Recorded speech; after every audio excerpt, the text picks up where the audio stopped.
नमस्कार दोस्तों, स्वागत है आप सभी का मेरे चैनल विज्ञान शास्त्र पर। मैं हूं आपका होस्ट नीलव फ्रॉम आईआईटी दिल्ली। और हम लोग जो सीरीज कंटिन्यू कर रहे हैं वो है जेईई एडवांस 2025 का ultimate mock test series. Already दो टेस्ट ऑलरेडी मैं अपलोड कर चुका हूं। और इधर जो क्वेश्चंस डिस्कस होगा, मैं मेनली 18 क्वेश्चंस को ही कर रहा हूँ कि 10 क्वेश्चंस एमसीक्यू का हो, फिर उसके बाद 5 क्वेश्चंस इसका मल्टीपल सिलेक्टिव का और कुछ क्वेश्चन एनईटी टाइप का भी हो। और टोटल में मिक्स करके ही क्वेश्चंस ला रहा हूँ। तो क्वेश्चंस को पहले एक बार मतलब थोड़ा सा अटेम्प्ट करने की कोशिश करना कि जेई एडवांस लेवल का है, तो मैं थोड़ा सा मतलब कुछ क्वेश्चंस अजीब भी रहेगा, कुछ क्वेश्चन मेमोरी बेस्ड में भी रहेगा। मतलब कुछ क्वेश्चन ज्यादा मैक्सिमम क्वेश्चन टफनेस लेवल थोड़ा सा हाई ही होगा। तो ये मत सोचना कि क्वेश्चंस नहीं हो रहा है तो प्रिपरेशन खराब है। ऐसा भी हुए कि थोड़ा सा क्वेश्चन का लेवल भी आप है, तो वो थोड़ा सा ध्यान रखना। और दो टेस्ट ऑलरेडी अपलोडेड है, मॉक टेस्ट नंबर 1 और मॉक टेस्ट नंबर 2। वो प्लेलिस्ट, ये आई बटन पे प्लेलिस्ट होगा, उसमें शायद हो जाएगा, या फिर आप चैनल पे घुस के देख सकते हो डायरेक्टली। और जेई एडवांस 2025 का जितने भी प्रीवियस ईयर क्वेश्चंस हो, वो प्रीवियस ईयर क्वेश्चंस आप देख सकते हो। उसका ऑलरेडी अपलोडेड है मेरे चैनल पे। हर एक मतलब चैप्टर वाइज ऑलरेडी अपलोडेड है सब कुछ। तो आज देख लेते हैं, आज जो कर लेंगे हम लोग जेई एडवांस 2025 का मॉक टेस्ट नंबर थर्ड। तो मॉक टेस्ट नंबर थर्ड करने के लिए पहले आज जो टेस्ट होगा उसमें हम लोग 8 एमसीक्यू करेंगे। उसके बाद 5 एमएसक्यू और 5 एनईटी टाइप का क्वेश्चन, मतलब न्यूमेरिकल बेस्ड क्वेश्चन। तो पहले एमसीक्यू कर लेते हैं। तो फर्स्ट क्वेश्चन में क्या पूछा है, बोला है कि in the following reaction sequence C is NH2 CH3। ये क्या है, एक एमीन है जिसका पैरा पोजीशन में मिथाइल ग्रुप दिया हुआ है। तो पैरा पोजीशन में और सामने क्या है, NaNO2 और HCl। NaNO2 और dilute HCl 0 to 5 degree centigrade, सबको पता ही है क्या होता है, डायजोटाइजेशन रिएक्शन। डायाजोटाइजेशन रिएक्शन। तो डायजोटाइजेशन रिएक्शन में क्या होता है, डायजोटाइजेशन रिएक्शन में NH2 जो ग्रुप होता है, एमीन ग्रुप, वो किस में कन्वर्ट हो जाता है, N2 प्लस Cl माइनस। ठीक है। तो पहले क्या होगा, पहले ये NH2 वाला group N2 plus Cl minus में कन्वर्ट हो जाएगा। ठीक है, कोई दिक्कत नहीं, इधर मिथाइल ग्रुप जैसा था वैसे ही रहेगा।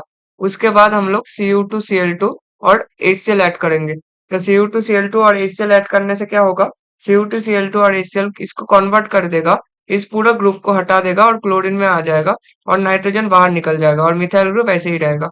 उसके बाद बोला है, तो ये हमारा प्रोडक्ट ए है। उसके बाद क्लोरीन एचम्यू दिया है। क्लोरीन एचम्यू क्या है, ये फ्री रेडिकल जनरेशन करता है। ये कहाँ होता है, इधर क्लोरीन है, ये मिथाइल पोजीशन है, ये मिथाइल के बगल में Cl लग जाएगा। ठीक है। ये जनरली sp3 हाइब्रिडाइज्ड कार्बन को ही टारगेट करता है, sp2 पे नहीं करता है। ठीक है, sp2 को टारगेट नहीं करता है, sp तो sp3 को ही ये टारगेट कर।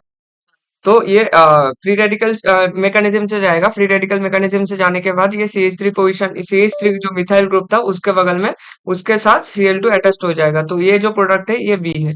अब देखो, इसके बगल में तुम्हें दिया है सोडियम और dry ether. Sodium dry ether, तो तुम्हारे दिमाग में दो चीज आएगा, एक आएगा विटिक रिएक्शन,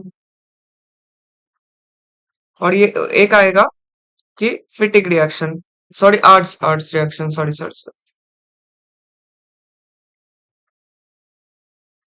एक आएगा फिटिक रिएक्शन। ठीक है, ये दोनों रिएक्शन ही आएगा। अब तुम्हें लग रहा है कि ये भी हो सकता है और ये भी हो सकता है। एक बात ध्यान रख लेना कि आर्च रिएक्शन हमेशा मोस्ट प्रेफरेबली होता है, क्योंकि जब ये रिएक्शन होता कैसे, कि इसको रिएक्ट करने के लिए ये क्लोरीन था, ये दोनों ये साइड, दोनों साइड में क्लोरीन था, और इसके साइड में भी एक मॉलिक्यूल बना लो, और दोनों के बीच में दो सोडियम आएगा, दो सोडियम आके इसको क्लीव कर लेगा। क्लीव करने के बाद जो रिजल्ट आएगा, ये क्लोरीन, ये CH2 है, फिर से तुम्हारा एक बेंजीन रिंग आ गया और क्लोरीन आ गया। ये रिएक्शन होगा। ये रिएक्शन, और इसके रिएक्शन के लिए फिजिबिलिटी क्या होगा, क्योंकि ये जो दोनों क्लोरीन का निकालना, क्योंकि sp3 हाइब्रिडाइज्ड कार्बन है, और sp3 हाइब्रिडाइज्ड में परसेंटेज ऑफ एस करेक्टर बहुत कम होता है, 25% होता है।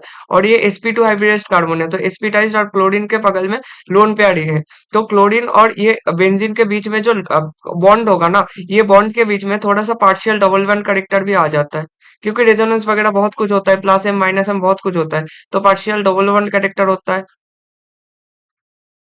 पार्शियल डबल बॉन्ड कैरेक्टर होता है। तो जो sp2 हाइब्रिडाइज्ड कार्बन के साथ जो क्लोरीन अटैच्ड है ना, या फिर बेंजीन के जो भी बोल लो, तो उसके साथ जो क्लोरीन का बॉन्ड है ना, उस बॉन्ड के अंदर थोड़ा बॉन्ड एनर्जी ज्यादा होता है, तो उसको तोड़ने में थोड़ा ज्यादा एनर्जी दिया लगता है। तो उस सबसे ज्यादा फेवरेबल या इसलिए इधर पूछा है कि मेजर प्रोडक्ट, तो माइनर प्रोडक्ट ऑब्वियसली बनेगा कि इस दोनों को निकलने से, मगर मेजर जो होगा ना, वो sp3 हाइब्रिडाइज्ड वालों को ही निकाल लेगा। तो जो पहला ऑप्शन होगा, ये पहला ऑप्शन आएगा, A option, option number A, ठीक है। तो फर्स्ट क्वेश्चन का ऑप्शन होगा ऑप्शन नंबर ए। इसके बाद चलते हैं नेक्स्ट क्वेश्चन पे। नेक्स्ट क्वेश्चन में क्या पूछा है, बोला है कि the incorrect statement from the following पूछा है। बोला है the slag obtain during extraction of iron is heavy and, अच्छा इनकरेक्ट पूछा है, is heavy and has lower melting point than that of the metal. तो जो स्लैग होता है ना, वो स्लैग किसके साथ फॉर्म होता है कि CaSiO3 इसका फॉर्मूला होता है, क्योंकि वो ना सिलिका के साथ कैल्शियम ऑक्साइड जुड़ के बन जाता है, ठीक है, एक्सट्रैक्शन ऑफ आयरन में।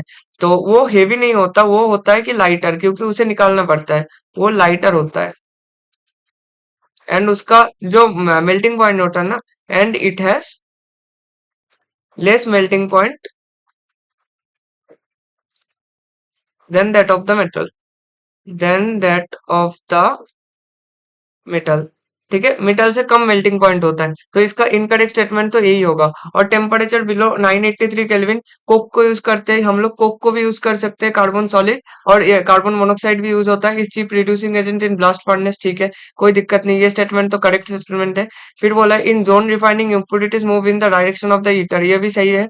और electrolytic reduction of aluminium Al2O3 is known as the Hall Heroult process, ये भी सही है, कोई दिक्कत नहीं, ठीक है। इसके बाद हम लोग चलते हैं, तो इसका जो करेक्ट ऑप्शन होगा ये भी ऑप्शन नंबर ए। इसके बाद चलते हैं नेक्स्ट क्वेश्चन पे। नेक्स्ट क्वेश्चन में बोला है we have taken a saturated solution of AgBr, तो AgBr का सैचुरेटेड सॉल्यूशन है। बोला है कि KSP ऑफ AgBr, अब KSP ऑफ AgBr कितना बोला है, 12 इंटू 10 to the power -14, ठीक है, कोई दिक्कत नहीं।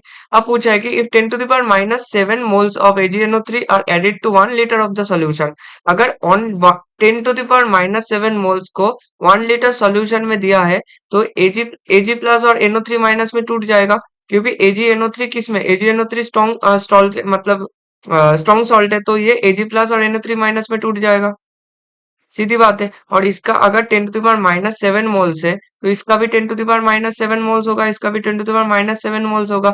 अब Ag प्लस का कॉन्सेंट्रेशन फिर क्या होगा, Ag प्लस का concentration 10 to the power -7 molar ही हो जाएगा ना, क्योंकि 1 लीटर सॉल्यूशन में ऐड किया गया है, ठीक है। इसके बाद देखते हैं, पूछा है कि कंडक्टिविटी निकालने बोले in terms of 10 to the power -7 siemens centimetre metre inverse, ठीक है।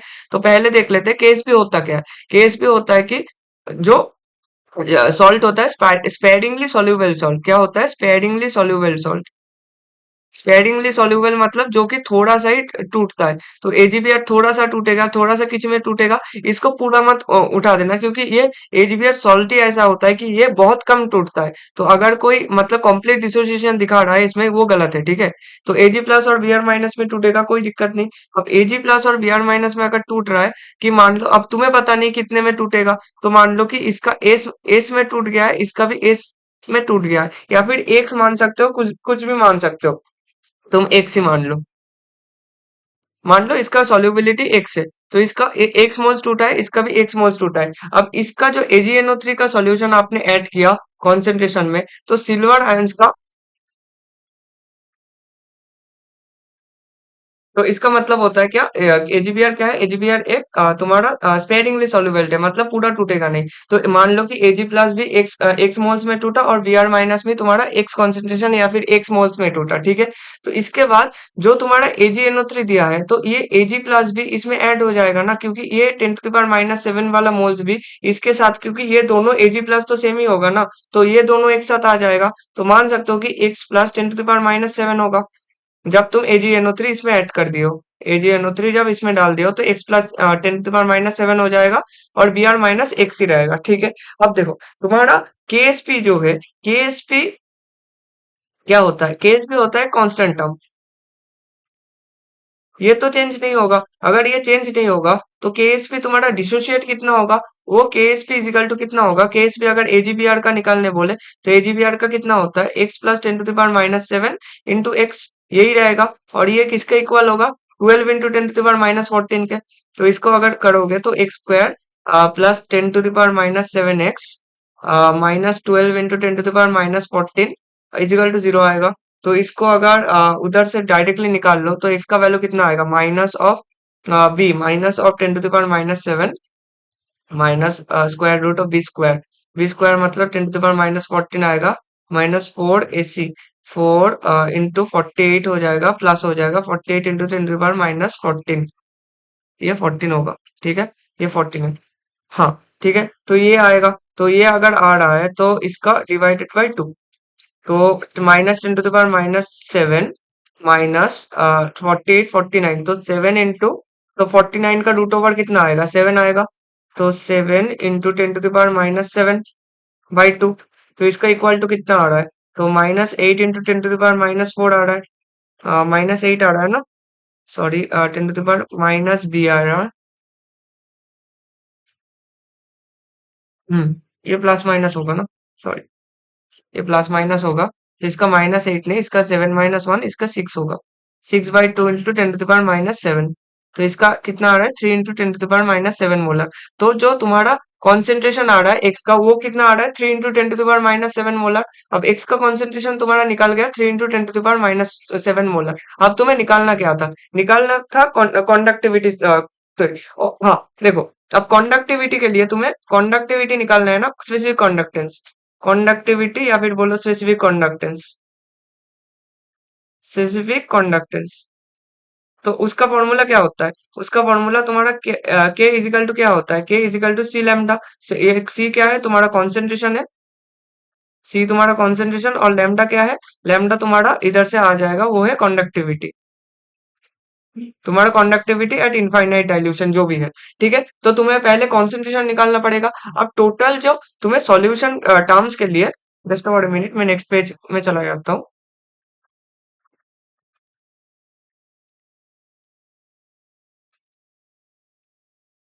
हम्म, तो तुम्हारा जो आ रहा है कि x equal to 3 into 10⁻7 molar आ रहा है। तो x क्या है, 3 इंटू 10⁻7 मोलर।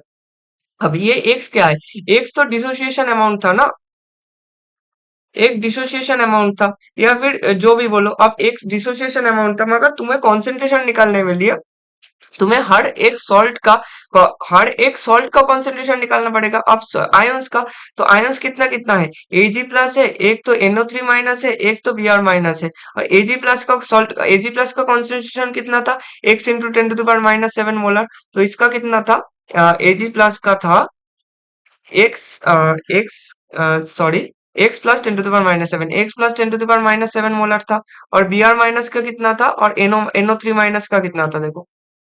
अब बी आर माइनस का कितना था, बी आर माइनस का एक्स था, और NO3 माइनस का तो 10⁻7 मोलर था, 10⁻7 मोलर था, और इसका एक्स था, और इसका एक्स का वैल्यू 3 है। तो ये क्या आ जाएगा, 4 इंटू 10⁻7, 3 प्लस 1 4 हो जाता है। और ये कितना आएगा, 3 इंटू 10⁻7 मोलर।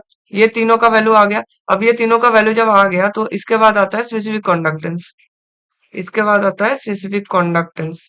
स्पेसिफिक कंडक्टेंस के इजिकल टू क्या होता है, सी लैम्डा। अब देखो, तुम्हारा इधर एक समेशन टर्म आएगा, सॉरी, हाँ, summation of c i lambda i. तो तुम्हारा इधर अगर आएगा, तो इसका तुम्हारा जो टोटल स्पेसिफिक कंडक्टेंस आएगा, वो पहले हम लोग सिल्वर के लिए देख लेते हैं। तो सिल्वर आयंस के लिए उसका कॉन्सेंट्रेशन क्या होगा, 4 इंटू 10⁻7 मोलर, इंटू एजी प्लस का टर्म कितना है, एजी प्लस का 6 इंटू 10⁻3, इंटू 6 इंटू 10⁻3। ठीक है, ये साइमन मीटर स्क्वायर जो भी है वो लिख लेना।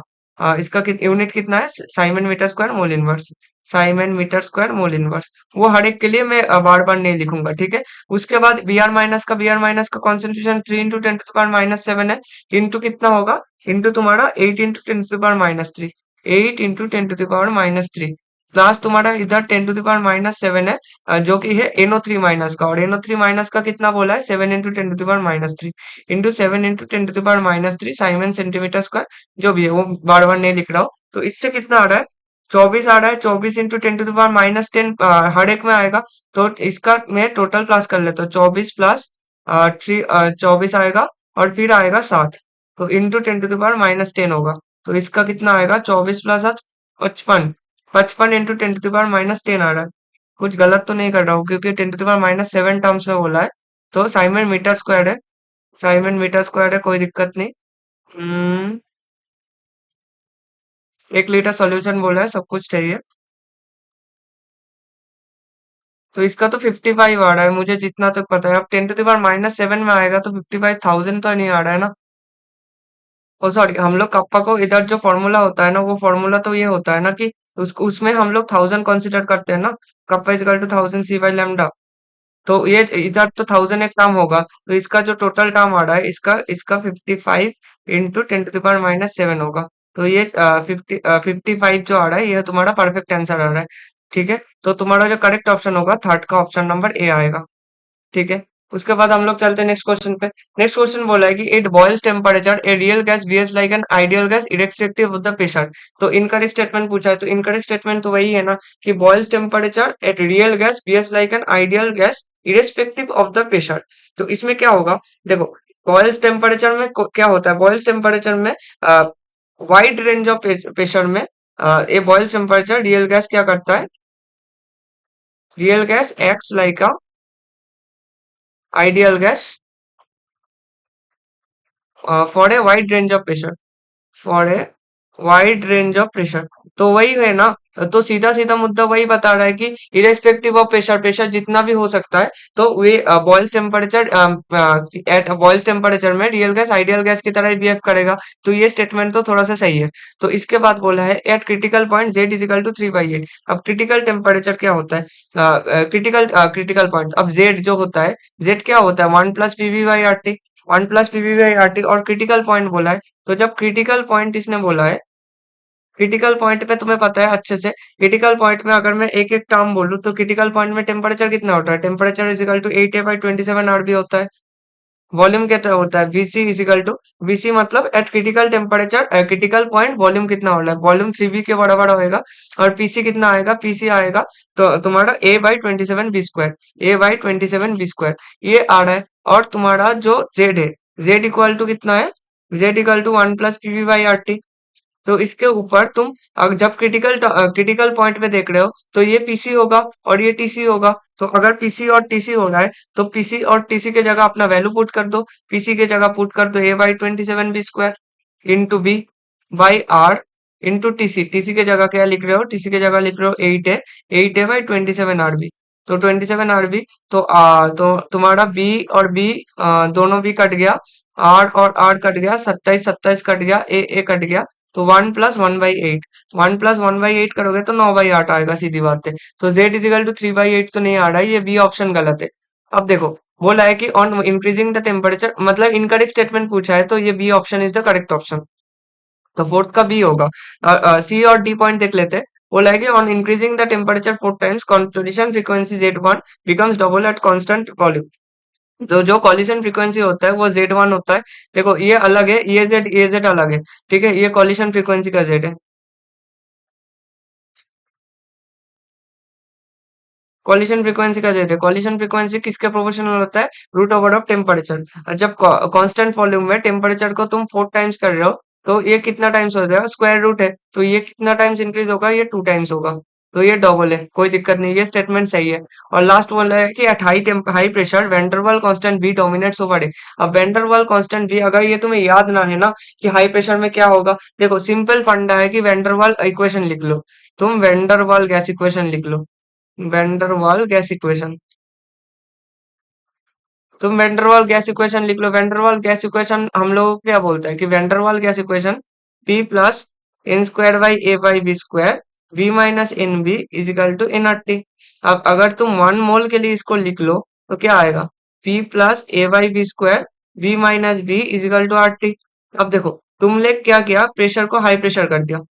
अगर जब तुम हाई प्रेशर इसको प्रेशर को बहुत ज्यादा टर्म कर दोगे, तो ये वैल्यू तो नेग्लेक्ट होगा ही ना, सीधी बात है। तो तुम अगर हाई प्रेशर, बहुत ज्यादा हाई प्रेशर कर दो, मान लो कि तुम्हें मतलब तुम्हारा प्रेशर था 25, उसको तुम लेके चला गया 500 पे और 500 पे, और इसके साथ जो a/v² था, ये 3 ऐड हो रहा था या फिर 1 ऐड हो रहा था, तब 25 के ऊपर एक सही लगता है कि 25 से 26 हो रहा है। और ये 500 से एक ऐड होने के बाद 501 होता है, तो उसका कुछ वैल्यू का ज्यादा इफेक्ट नहीं होता है। तो ठीक है, तो जब तुम बहुत ज्यादा हाई प्रेशर कर रहे हो, तो क्या हो रहा है कि a/v² जो टर्म हो रहा है ना, वो नेग्लिजिबल टर्म होता है।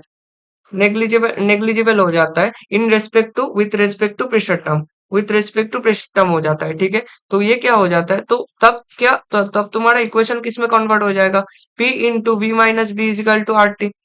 तो तुम्हारा उसके बाद जो तुम्हारा कॉन्सिडरेबल टर्म होगा वो है बी, जो को हम लोग बोलते हैं कोवॉल्यूम,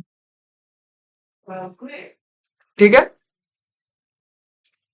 तो हम लोग उसे कोवॉल्यूम के टर्म में देख लेते हैं। तो क्या होता है कि at high pressure van constant b dominates over a, ठीक है। तो इस ये भी करेक्ट स्टेटमेंट है, तो जो इनकरेक्ट स्टेटमेंट था वो बी पॉइंट होगा, ठीक है, कोई दिक्कत नहीं।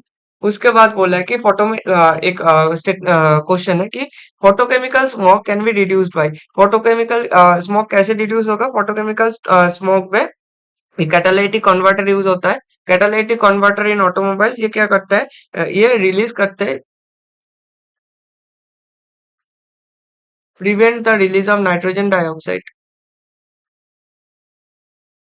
Prevent the release of nitrogen oxides, जितने भी नाइट्रोजन ऑक्साइड्स है उसको, एंड एंड द हाइड्रोकार्बन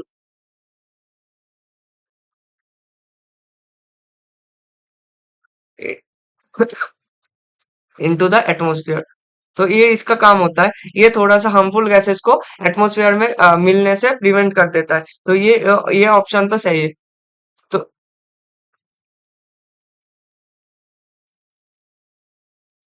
और तुम्हारा जो कि ये प्लांटेशन वगैरह है, कि plantation of certain plants like pinus juniper बीटिस, ये भी क्या करता है, ये फोटोकेमिकल स्मोक को, तो ये थोड़ा सा, ये जो टाइप का प्लांट्स होता है ये थोड़ा सा याद रखने का क्वेश्चन है, मतलब थोड़ा सा मुझे लगा तो ये ले आया। तो ये भी सही है, तो ये भी पाइनस जुपिटर बीटिस जो भी है ये थोड़ा सा हेल्पफुल हो जाता है, तो बी पॉइंट भी सही है। तो बी पॉइंट अगर सही है तो बोथ ए एंड बी सही है, by formation of spring clouds ये नहीं होता। तो इसका जो करेक्ट ऑप्शन होगा फिफ्थ का सी ऑप्शन होगा, ठीक है। इसके बाद चलते हैं नेक्स्ट क्वेश्चन पे। ये क्वेश्चन सही है, देखो ये क्वेश्चन थोड़ा सा देखोगे शायद, मतलब क्वेश्चन थोड़ा सा आसान है मगर थोड़ा सा इंपॉर्टेंट है। तो क्या होता है, पहले देखो क्या दिया है, डाई कार्बोक्सिलिक एसिड दिया है, ठीक है। तो बेंजीन डाइकार्बोक्सिलिक एसिड के ऊपर जब तुम P2O5 देखो, P2O5 क्या होता है, P2O5 होता है डिहाइड्रेटिंग एजेंट, डिहाइड्रेटिंग एजेंट, ये होता है डिहाइड्रेटिंग एजेंट, डिहाइड्रेटिंग एजेंट है, तो ये क्या करेगा, सीधा मुद्दा है, ये पानी निकालेगा, -H2O होगा। अगर पानी निकालेगा तो ये कार्बोक्सिलिक एसिड है, ये C OOH, ये COOOH। तो इधर से तुम पहले पानी निकाल दो, -H2O कर दो, -H2O जब तुम कर दोगे तो इस ये किस में कन्वर्ट हो जाएगा, O, और इसमें कन्वर्ट हो जाएगा। इसके ऊपर तुम दे रहे हो एमोनिया, एमोनिया को दे रहे हो तो एमोनिया सीधा अटैक करेगा, इसको खोलेगा, ऑक्सीजन O- CONH2, ये इसमें कन्वर्ट होगा। अगर इसमें कन्वर्ट होगा फिर NH3+ आएगा, और एक ऑक्सीजन इधर से ले लेगा, और लेके किस में कन्वर्ट हो जाएगा, COOH और NH2। और इसके बाद फिर से तुमने हीटिंग कराया, ये रिएक्शन चलते चलते हीटिंग कराया, तो हीटिंग करने के वजह से फिर से क्या होगा, फिर से वाटर एलिमिनेट हो जाएगा, और अगर वाटर एलिमिनेट हो गया तो ये किस में कन्वर्ट हो जाएगा, CONH, और ये भी CONH में कन्वर्ट हो गया। अगर कन्वर्ट हो गया इसके बाद तुमने दिया है एक्वस KOH, तो एक्वस KOH क्या है, बेसिक बेसिक कॉन्सेंट्रेशन है, ये बेस की तरह काम करेगा। अगर ये बेस की तरह काम करेगा, ये क्या करेगा, सबसे पहले क्या करेगा, एसिडिक हाइड्रोजन को पकड़ेगा, एसिडिक हाइड्रोजन को पकड़ेगा। अगर एसिडिक हाइड्रोजन को पकड़ेगा तो ये किस में कन्वर्ट हो जाएगा, ये कन्वर्ट होगा COO और नाइट्रोजन माइनस के ऊपर, क्योंकि नाइट्रोजन सबसे ज्यादा इलेक्ट्रोनेगेटिव एलिमेंट है इधर, क्योंकि ऑक्सीजन पहले फ्लोरीन आता है, उसके बाद ऑक्सीजन, उसके बाद नाइट्रोजन आता है, और ऑक्सीजन के पास इधर कोई एक्सट्रैक्ट करने के लिए हाइड्रोजन बचा ही नहीं है, एसिडिक हाइड्रोजन। तो ये किससे कन्वर्ट कर लेगा, नाइट्रोजन से ले लेगा, और नाइट्रोजन के ऊपर नेगेटिव चार्ज आएगा, और सामने क्या आता है, सामने ब्रोमीन है और क्लोरीन है। अब ये मत कर देना कि ब्रोमीन अच्छा लिविंग ग्रुप होता है, तो अच्छे से ब्रोमीन को निकाल देना कि ये ब्रोमीन अटैच किससे है, बेंजीन से, बेंजीन वाला है, मतलब sp2 सेंटर से अटैच्ड है। और मैं मतलब पहले ही अभी तो 3-4 क्वेश्चन पहले ही बताया कि ब्रोमीन जो जहां पर sp2 कार्बन से कोई मतलब ये ऐसा एलिमेंट अटैच्ड हो ना, जिसके पास लोन पेयर का डोनेशन का या फिर मतलब लोन पेयर लेने का थोड़ा सा एबिलिटी हो, तो उसके उसको मतलब कैसे भी नहीं मतलब थोड़ा सा देख के निकालना। तो ये निकालना थोड़ा सा टफ हो जाता है, क्योंकि ये जो बॉन्ड होता है ना, ये बॉन्ड में क्या आ जाता है, ये बॉन्ड में आ जाता है partial double bond character. Partial double bond आ जाता है, तो ये निकालना थोड़ा सा मुश्किल हो जाता है। और ये क्या है, ये तुम्हारा खुल्ला खुल्ला sp3 सेंटर है, तो नाइट्रोजन का नेगेटिव चार्ज आएगा, इसको अटैक करेगा और क्लोरीन को निकाल देगा। और क्लोरीन को निकालने के बाद क्या लगेगा, ये आए, ये तुम्हारा नाइट्रोजन, और नाइट्रोजन के ऊपर तुम्हारा क्या दिखेगा, तुम्हारा ये CH2, उसके बाद तुम्हारा बेंजीन रिंग, और बेंजीन रिंग के बाद ब्रोमीन। तो तुम्हारा जो करेक्ट ऑप्शन होगा, जस्ट अ मिनट, हाँ करेक्ट ऑप्शन तुम्हारा बी दिख रहा है ना, सॉरी ब्रोमीन है ना, तो ये दिखेगा। ठीक है, तो तुम्हारा करेक्ट ऑप्शन सी होगा। तो सिक्स का जो करेक्ट ऑप्शन है वो सी है। उसके बाद चलते हैं नेक्स्ट क्वेश्चन पे। नेक्स्ट क्वेश्चन में बोला है कि which of the following is correctly match. तो क्या क्या कौन सा करेक्टली मैच है, बोला है कि पहले विच ऑफ द, हाँ, तो ये है कॉन्सेंट्रेटेड सोडियम हाइड्रोक्साइड दिया है, तो तुम्हारे पास क्या है, बेंजाइल्डिहाइड, COH, और उसके साथ फॉर्मेल्डिहाइड है। और फॉर्मेल्डिहाइड, बेंजाल्डिहाइड, जो भी एल्डिहाइड, एल्डिहाइड के सामने या फिर कीटोन के सामने जब तुम कॉन्सेंट्रेट NaOH दे रहे हो, तो दो ही रिएक्शंस हो सकता है। एक तो तुम्हारा हो सकता है कि एल्डोल कंडेंसेशन, और एक क्या हो सकता है कि कैनिजारो रिएक्शन। ये दो ही रिएक्शन पॉसिबल है, एल्डोल कंडेंसेशन हो सकता है या फिर कैनिजारो रिएक्शन हो सकता है। अब एल्डोल कंडेंसेशन होने के लिए मस्ट कंडीशन क्या है, कि तुम्हारे पास must be presence of the alpha hydrogen is the must condition, is the must condition. For Cannizzaro reaction होने के लिए ये सब कंडीशन का कोई मतलब, अगर तुम्हारे पास अल्फा हाइड्रोजन प्रेजेंट हो तो वो एल्डोल कंडेंसेशन दिखाएगा, और अगर ना प्रेजेंट हो तो कैनिजारो रिएक्शन शो करेगा। ठीक है, और इधर बेंजाल्डिहाइड मतलब ये sp2 सेंटर है, बेंजीन रिंग अटैच्ड है, तो इधर नो अल्फा हाइड्रोजन, कोई अल्फा हाइड्रोजन प्रेजेंस नहीं है, और इधर भी कोई अल्फा हाइड्रोजन प्रेजेंस नहीं है, क्योंकि ये तो डायरेक्टली अटैच्ड है ना, ये डायरेक्टली अटैच्ड वाला हाइड्रोजन है। तो ये भी तो तुम्हारा sp हाइब्रिड, अल्फा हाइड्रोजन नहीं बोलते, ये जीरो पोजीशन है ना, तो इसके ये जीरो अल्फा हाइड्रोजन है, मतलब no alpha hydrogen is present. तो ये क्या शो करेगा, कैनिजारो रिएक्शन शो करेगा। और कैनिजारो में क्या होता है, कैनिजारो में तुम्हारा जो कि ज्यादा तुम्हारा इलेक्ट्रोफिलिक सेंटर हो, ये ऑक्सीडाइज हो जाता है, ये ऑक्सीडाइज HCH, तो ये ऑक्सीडाइज होके क्या होगा, HCOO माइनस Na+ होगा, इसमें कन्वर्ट होगा। और क्या होगा, तुम्हारा बेंजाल्डिहाइड है, बेंजाल्डिहाइड किस में कन्वर्ट हो जाएगा, PHCH2OH, ये इसमें कन्वर्ट हो जाएगा। ये तुम्हारा हो गया ये वाला। और इसमें तो ये तो first option is the correctly match, कोई दिक्कत नहीं। इसके बाद नेक्स्ट बोला है कि ये वाला क्वेश्चन, ये क्वेश्चन में क्या बोला है, COH, फिर COH, और इसके सामने सोडियम हाइड्रोक्साइड दिया है, सोडियम हाइड्रोक्साइड और आयोडीन दिया है। तो ये तुम्हारा आयोडोफॉर्म रिएक्शन है,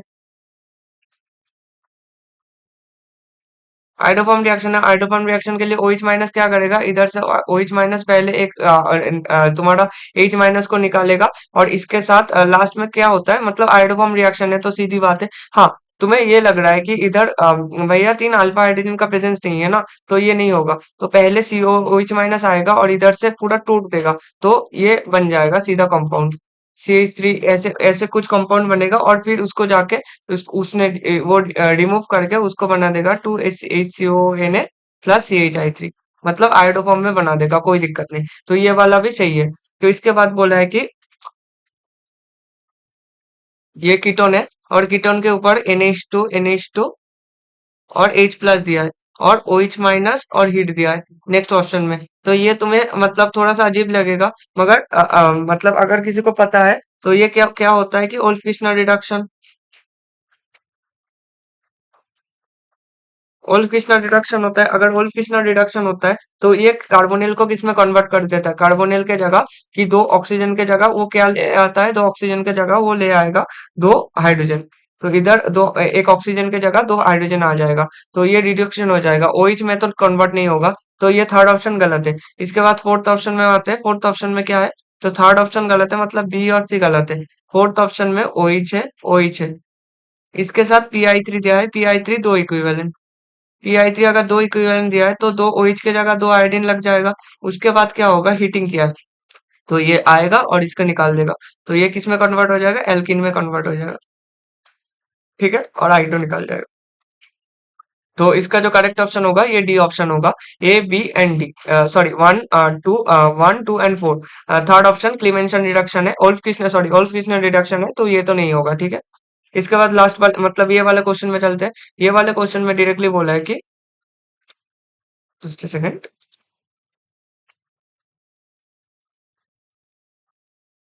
हाँ, तो हम कहा थे, हाँ, इसके बोला है कि ये एक एल्किन है, सामने एल्किन के सामने दिया है ब्रोमीन और CCl4। और ये रिएक्शन ऐसे होता है कि मान लो कि ये था, और ये तुम्हारा अबव द बॉन्ड है। अबव द बॉन्ड मतलब ये जो प्लेन है ना, प्लेन के ऊपर बॉन्ड रहेगा, और इसके सामने क्या है, एल्किन है। एल्किन के सामने तुम दे रहे हो Br2 और CCl4। तो ये Br2 कैसे एक्ट करता है कि ब्रोमीन ना ऐसे रहता है, एक ब्रोमीन और ये एक ब्रोमीन, ये थोड़ा सा डेल प्लस, ये थोड़ा सा डेल माइनस। ये डेल प्लस और डेल माइनस कैसे आया कि मान लो ऐसा होता है ना कि जब मतलब हर एक मॉलिक्यूल से एक साथ आ जाता है ना, तो थोड़ा सा रिपल्शन के वजह से थोड़ा सा del negative del positive charge ऐसे जनरेट होता है। और जब तुम लिक्विड ब्रोमीन को लाओगे, मतलब ब्रोमीन गैस को लाओगे ना, तो ये थोड़ा सा वैन गैस, थोड़ा सा आयन डाइपोल इंटरेक्शंस की वजह से दो ब्रोमीन के बीच में एक के ऊपर डेल प्लस और एक के ऊपर डेल माइनस चार्ज जनरेट हो जाता है। अब एल्किन क्या है? एल्किन तुम्हारा क्या है? एल्किन तो है इलेक्ट्रॉन रिच सिस्टम। एल्किन तुम्हारा इलेक्ट्रॉन रिच सिस्टम है। ये क्या करेगा, ये सीधा जाके ब्रोमीन प्लस के ऊपर अटैक कर देगा और Br नेगेटिव को हटा देगा। अगर जब ये हटा देगा, तो ये तुम्हारा अबव द प्लेन बॉन्ड था, और ये तुम्हारा, तो अगर ये अबव द प्लेन है, तो तुम्हारा बॉन्ड क्या बनेगा, बॉन्ड नीचे बनेगा। और ये क्या बनाता है, ये एक साइक्लोप्रोपेन रिंग बनाता है। एक साइक्लो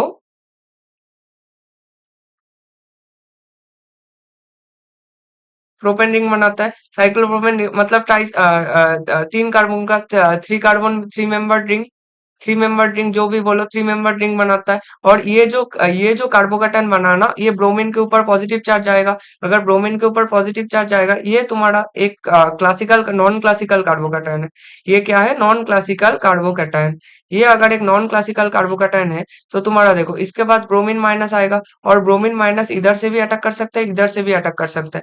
मैं अगर दो पॉसिबिलिटी दिखा देता हूँ, दो पॉसिबिलिटी हो सकता है, दो पॉसिबिलिटी, फर्स्ट पॉसिबिलिटी की चांस है कि ये मान लो ए होगा, और ये मान लो बी होगा। अगर ये ए है, तो ए ऊपर से अटैक किया, ऊपर से अटैक करेगा, तो ये आएगा, ये मिथाइल था और ये ब्रोमीन था, और ये था तुम्हारा ब्रोमीन नीचे आएगा। और अगर इधर से अटैक किया, नीचे, सॉरी ये बेंजीन रिंग नहीं, हाँ, ये अटैक किया, तो ये मिथाइल कार्बन का ये तो फिक्स्ड है, तो ये जाएगा तुम्हारा डाउन द प्लेन, और ये जाएगा तुम्हारा ब्रोमीन। ठीक है, तो ये बनेगा तुम्हारा ए या फिर बी, या फिर जो मान लो कि ए और बी तुम कोई सी भी नाम दे सकते हो। अब देखो मिथाइल का पोजीशन तो फिक्स्ड है ना। अब तुम्हें लग रहा है कि ये एनंशियोमर होगा, डायस्टिनोमर होगा, आइडेंटिकल होगा। ये मानने के लिए तुम्हें क्या करोगे?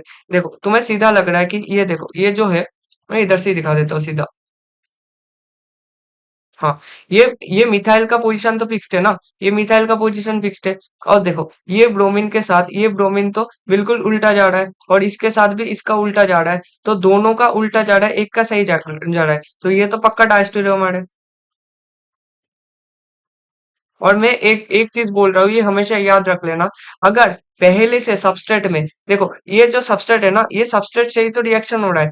पहले से अगर एक सबस्ट्रेट में एसिमेट्रिक सेंटर प्रेजेंट हो, मतलब ये तो तुम्हारा एसिमेट्रिक सेंटर मतलब काइडल सेंटर प्रेजेंट हो ना। अगर पहले से ही कोई काइडल सेंटर प्रेजेंट हो, तो वो बाद में जाके, अगर उसके बाद भी दो काइडल सेंटर, मतलब दो काइडल सेंटर या फिर एक काइडल सेंटर का भी जनरेशन हो रहा है ना, तो वो, मतलब अगर दो का हो रहा है तो पक्का डायस्टेरोमर होगा। और अगर एक का हो रहा है, तो एक बार, अगर एक का हो रहा है तो एक बार देख लेना, अगर दो का हो रहा है तो वो पक्का डायस्टेरोमर होगा। ठीक है, तो इसका क्या आंसर आएगा, ये आएगा सी ऑप्शन, डायस्टेरोमर। ठीक है, तो इसका ये 8 क्वेश्चन जो था, ये 8 क्वेश्चन एमसीक्यू वाला था, मतलब मल्टीपल चॉइस, मतलब एक एक ऑप्शन इसका सही होगा। इसका करेक्ट ऑप्शन सी है। ठीक है, इसके बाद हम लोग चल लेते हैं नेक्स्ट क्वेश्चन, जो कि है मल्टीपल सिलेक्टिव टाइप क्वेश्चंस पे। तो मल्टीपल सिलेक्टिव टाइप क्वेश्चंस में क्या पूछा है कि correct statement among the following are. तो पहला क्वेश्चन क्या है, पहले बोला है कि इसमें से करेक्ट स्टेटमेंट जो कि है, जो कि मतलब सही स्टेटमेंट है, चूज करने बोला है। तो the rate of hydrolysis of tertiary butyl bromide increases by addition of Ag2O। तो इसे होता क्या है, टर्शियरी,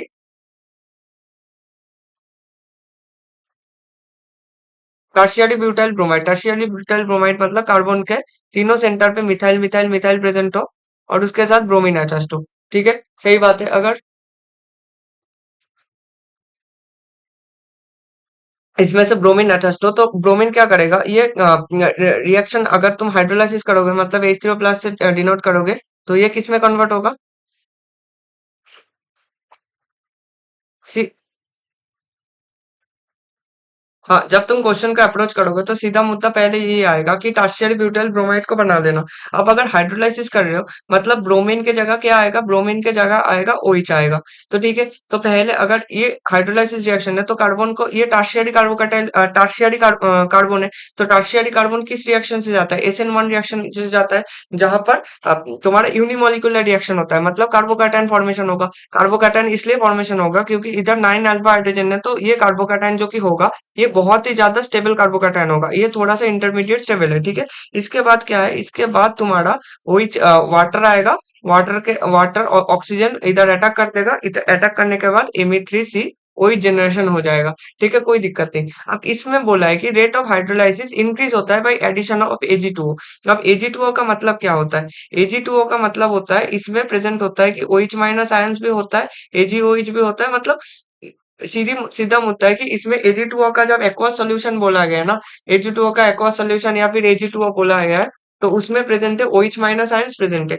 अगर इसमें OH माइनस आयंस प्रेजेंट है मतलब ये सीधा मिला के 2AgOH बनाता है। वो बड़ी बात नहीं है, OH माइनस प्रेजेंट है तो OH माइनस क्या करता है या फिर Ag प्लस आयंस क्या करता है। तो ये Ag प्लस आयंस तुम्हें अच्छे से पता है कि AgBr एक अच्छा खासा सॉलिड है। ये एक व्हाइट सॉलिड मतलब थोड़ा सा ना थोड़ा येलोइश होता है, मगर ठीक है मतलब व्हाइट कलर का सॉलिड होता है। तो व्हाइट सॉलिड का प्रेसिपिटेट बन जाता है, व्हाइट सॉलिड का अगर प्रेसिपिटेट बन जाता है तो इसमें क्या होगा, ये AgBr इसके साथ फॉर्मेशन हो जाएगा, इसके साथ एजीबीआर का फॉर्मेशन हो जाएगा। इसके साथ अगर एजीबीआर का फॉर्मेशन हो तो ये तो ब्रोमीन को बहुत जल्दी निकाल लेगा, और जितना जल्दी ब्रोमीन इधर से चला जाएगा तो ये कार्बोकैटायन जल्दी फॉर्मेशन होगा। और कार्बोकैटायन जितना जल्दी फॉर्मेशन होगा उतना जल्दी वाटर उसके ऊपर अटैक करेगा और ये हाइड्रोलाइसिस पूरा कर देगा। तो ये तो करेक्ट स्टेटमेंट है, कोई दिक्कत नहीं। इसके बाद बोला है कि aqueous Ag2O produces nucleophilic OH minus. कोई दिक्कत नहीं, ये स्टेटमेंट भी सही है क्योंकि एक्वास ये Ag2O के ऊपर OH माइनस और ये OH माइनस, हाँ ठीक है। ये पॉइंट है कि ये न्यूक्लियोफिलिक OH माइनस है या फिर बेसिक OH माइनस है। देखो अगर बेसिक बोलता तो वो गलत होता क्योंकि ये OH माइनस, हाँ अगर बेसिक भी बोलता तो थोड़ा सा सही हो सकता है क्योंकि देखो हाइड्रोलाइसिस रिएक्शन बोला है तो हाइड्रोलाइसिस रिएक्शन में ये मेजर प्रोडक्ट ही होता है। ऐसा नहीं कि 100% होता है, ये 100% नहीं होता क्योंकि थोड़ा सा मतलब अगर थोड़ा सा टेम्परेचर दिया हो ना तो टेम्परेचर में ये एल्किन भी बना सकता है। एमी मतलब OH minus as a base भी वर्क कर सकता है। तो पहले न्यूक्लियोफिलिक बोला है मतलब OH माइनस आता है और कार्बोकैटायन के ऊपर अटैक कर देता है। तो ये न्यूक्लियोफिलिक ऑप्शन तो सही है। अगर बेसिक भी बोलता ये थोड़ा सा सही हो सकता है क्योंकि थोड़ा सा माइनर जो होता है माइनर प्रोडक्ट एल्किन में मिलता है उधर से, कोई दिक्कत नहीं। इसके बाद पूछा है कि CH3CH2Cl is less reactive than PHCH2Cl और biomolecular nucleophilic substitution reaction. Biomolecular nucleophilic substitution reaction मतलब SN2। अब SN2 में CH3CH2Cl बोला है और क्या बोला है कि एक PH2CH2Cl है। अब इसमें होता क्या है, अब देखो जब तुम्हारा CH3CH2Cl होगा, CH3CH2Cl में सीधा जाके तुम्हें लग रहा है कि ये अच्छे से हो सकता है, मगर इसमें क्या होता है, ये जो कार्बन है sp3 हाइब्रिडाइज्ड कार्बन है, कोई दिक्कत नहीं दोनों में ही थोड़ा सा। अब जो ये फिनाइल अटैच्ड है ना, ये फिनाइल थोड़ा सा माइनस आई इफेक्ट शो करता है। थोड़ा सा माइनस आई इफेक्ट शो करने की वजह से इधर और SN2 substitution biomolecular nucleophilic substitution reaction का सीधा मुद्दा ये होता है कि न्यूक्लियोफाइल आएगा, न्यूक्लियोफाइल आएगा आके उसका इलेक्ट्रोफिलिक सेंटर पे अटैक करेगा। इलेक्ट्रोफिलिक सेंटर को वो पहले पहचानना पड़ेगा कि ये पहले इलेक्ट्रोफिलिक सेंटर है, और पहले इलेक्ट्रोफिलिक सेंटर को पहचानने के लिए इलेक्ट्रोफिलिक सेंटर के साथ अगर कोई इलेक्ट्रॉन विथड्रॉइंग ग्रुप प्रेजेंट हो तो वो बहुत अच्छे से काम कर लेता है। ठीक है, अगर कोई इलेक्ट्रॉन विथड्रॉइंग ग्रुप प्रेजेंट है, इलेक्ट्रॉन विथड्रॉइंग ग्रुप का मतलब क्या होता है कि इलेक्ट्रॉन,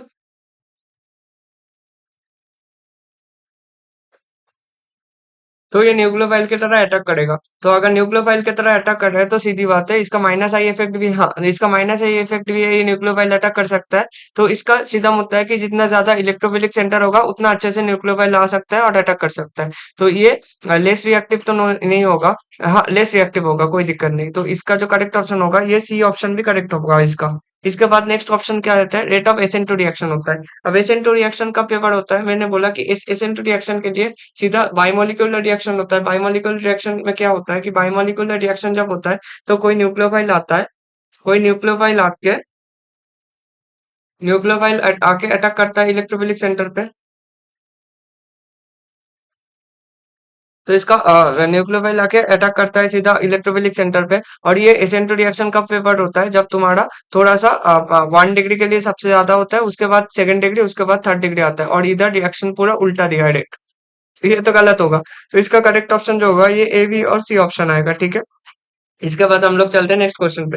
नेक्स्ट क्वेश्चन में बोला है कि ए compound reacts with dilute sodium hydroxide, dilute sodium hydroxide के साथ रिएक्ट करके बी होता है। और ये देखो सबसे इंपॉर्टेंट ज्यादा है, एक ही लो टेम्परेचर में है और ये एक्सेस दिया है, ठीक है। और बी क्या शो करता है, B shows positive Tollens, positive iodoform test. Positive Tollens मतलब ये एल्डिहाइड से रिएक्शन करेगा, एल्डिहाइड रिएक्शन करेगा। और पॉजिटिव आइडोफॉर्म रिएक्ट मतलब इसके साथ CH3 होगा, ठीक है। मतलब इसका बगल में CH3 होना चाहिए, या फिर ऐसे वाला कंपाउंड होना चाहिए CH3 CHOH। ये दोनों के बीच में कोई एक होना चाहिए जो कि आइडोफॉर्म टेस्ट पॉजिटिव शो करेगा।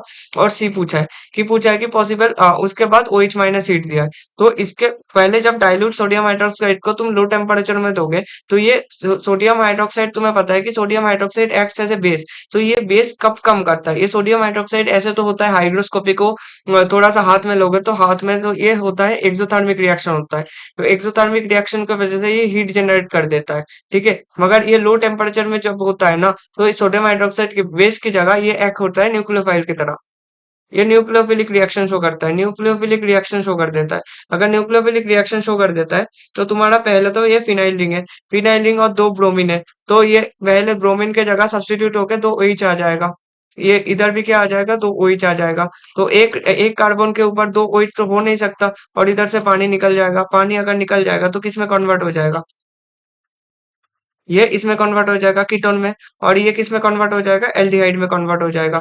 तो इसमें देखो, इसमें एल्डिहाइड का प्रेजेंस भी है, और ये CH3CO भी है। तो ये तो हो सकता है, कोई दिक्कत नहीं, ये पक्का तुम्हारा पॉजिटिव टॉलरेंस टेस्ट भी पॉजिटिव देगा, आइडोफॉर्म टेस्ट भी पॉजिटिव देगा। उसके बाद इसमें इसमें आ जाता है। इसमें क्या होगा, ये तुम्हारा ये कन्वर्ट होएगा, क्योंकि इसमें भी दो OH लग जाएगा, ब्रोमीन के जगह इसमें भी OH लग जाएगा, इसमें भी OH लग जाएगा। और एक कार्बन सेक्टर पे दो OH हो नहीं सकता, उसके वजह से एक मतलब ओ आ जाएगा, सीधा सीधी बात है, कीटोन लग जाएगा। और इसके बाद भी इधर भी कीटोन लग जाएगा। अब ये दोनों जगह ही कीटोन लग गया। एल्डिहाइड इसमें तो नो एल्डिहाइड है, कोई एल्डिहाइड का प्रेजेंस ही नहीं है।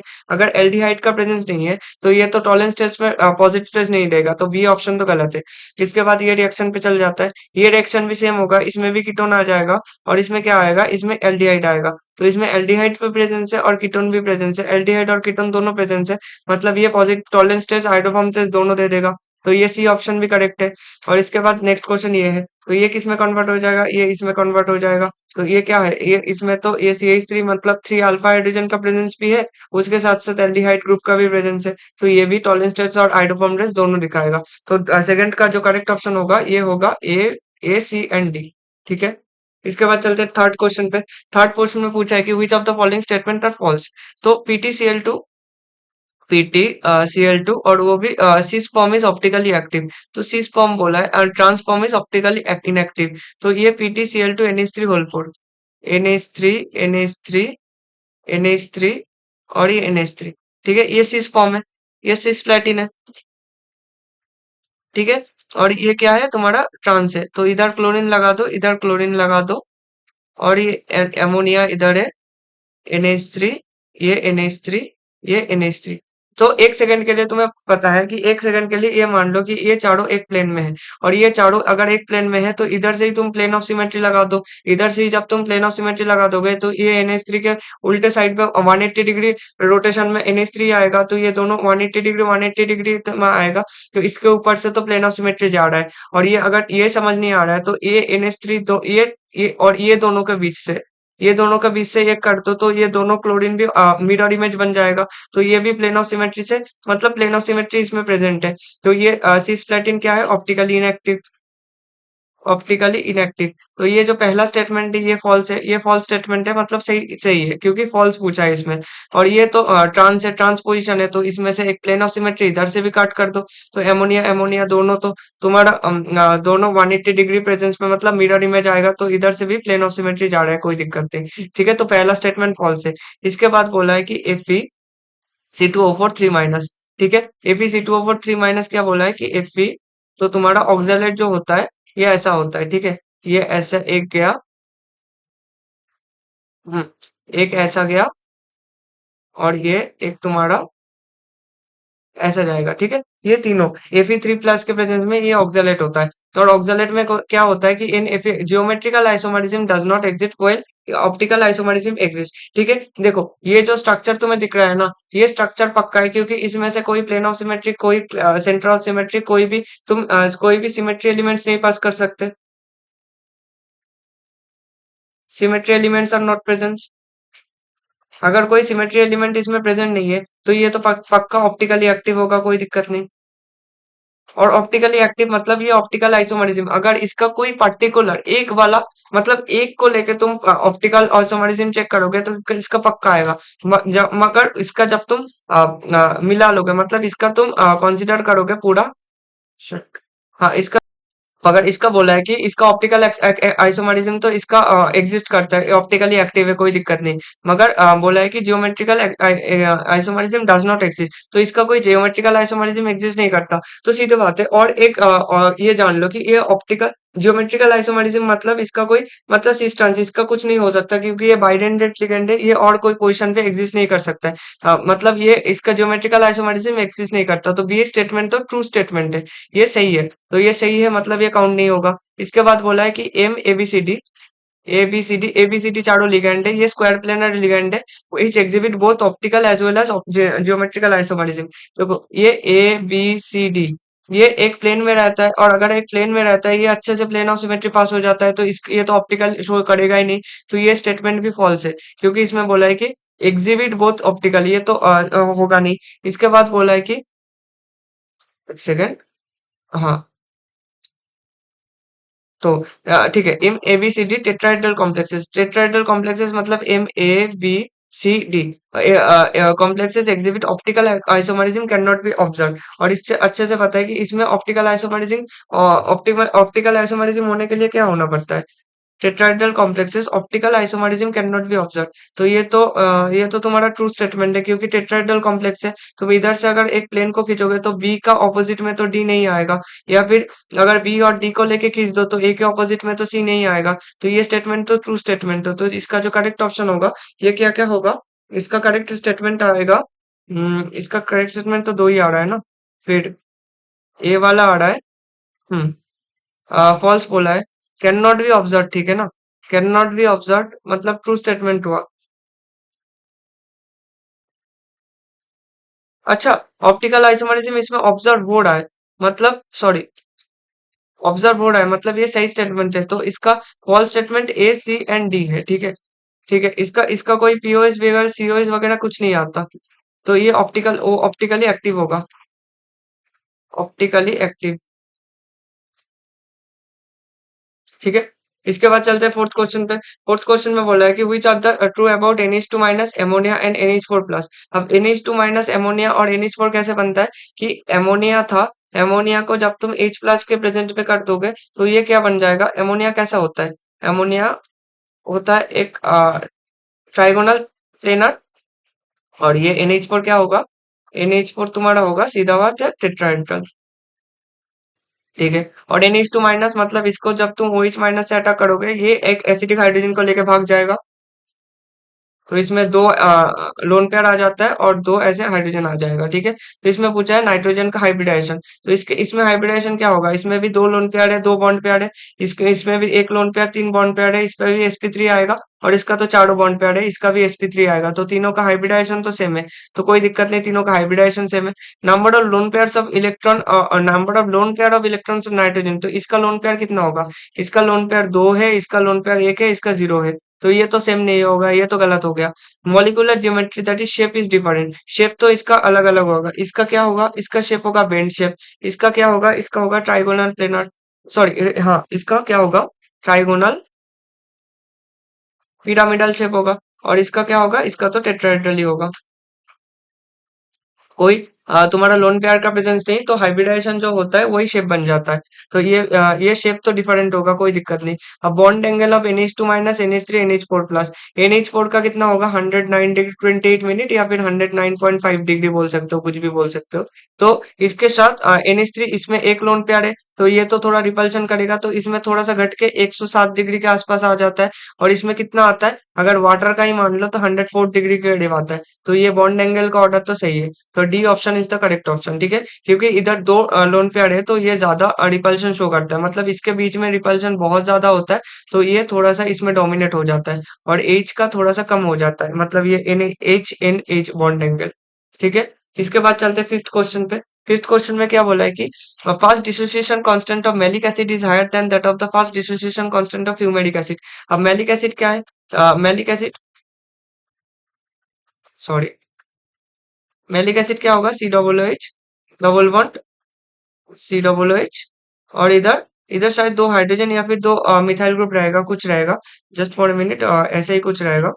हम्म, ये दो हाइड्रोजन ही रहेगा, कोई दिक्कत नहीं। और तुम्हारा फ्यूमेरिक एसिड क्या होगा? फ्यूमेरिक एसिड में ये मैलिक एसिड का सीस होता है, मैलिक एसिड मतलब सीस फॉर्म होता है, फ्यूमेरिक एसिड मतलब मान लो कि ये ट्रांसफॉर्म होता है, मतलब C double H C double H. अब देखो फास्ट डिसोसिएशन कांस्टेंट मतलब, फास्ट डिसोसिएशन कांस्टेंट मतलब क्या होता है कि मान लो कोई एसिड है एच है, एच ए टूटता है, मतलब एच टू दो, उसका दो डाइबेसिक एसिड होगा, ठीक है।